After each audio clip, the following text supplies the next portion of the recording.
Voici ici un tableau de François-Xavier Mullard, qui est donc un peintre occidental, un peintre français, et qui représente l'arrivée d'une ambassade iranienne auprès de Napoléon. C'est une ambassade très importante dans les relations entre la France et l'Iran, souvent appelée Perse à cette période-là, mais le terme de Perse est un terme occidental, donc pour ma part je ne l'emploie pas, je préfère parler d'Iran qui est le terme par lequel les Iraniens se désignent.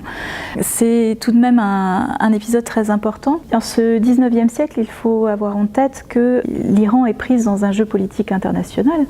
comme une bonne partie du globe à cette période-là. Et dans ce jeu politique, il y a deux puissances majeures. Il y a la Russie d'une part, le grand voisin du Nord-Ouest,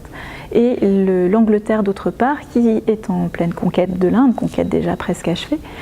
et qui a besoin de s'étendre aussi de ce côté-là et ne veut pas forcément être en contact direct avec l'Iran. Donc l'Iran est une sorte de terre un peu convoitée à la fois par les Russes et par les Anglais, et elle a besoin d'exister, c'est un pays qui a besoin d'exister entre ces deux puissances et de s'exprimer en tant que puissance elle-même.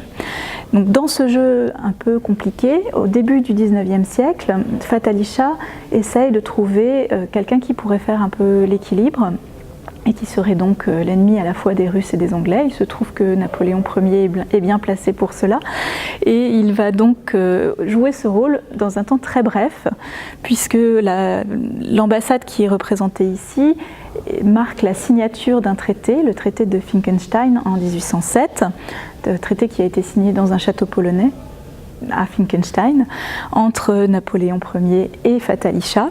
C'est un traité d'alliance, mais ce traité d'alliance aura une vie très brève, puisque quelques mois après à peine,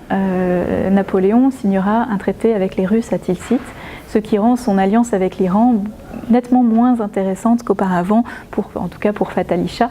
et qu'il y aura donc encore des échanges, il y aura toujours des échanges diplomatiques, des échanges de courriers par exemple, mais l'alliance avec les Français n'a plus un grand intérêt stratégique, en tout cas elle n'a plus l'intérêt qu'elle avait auparavant.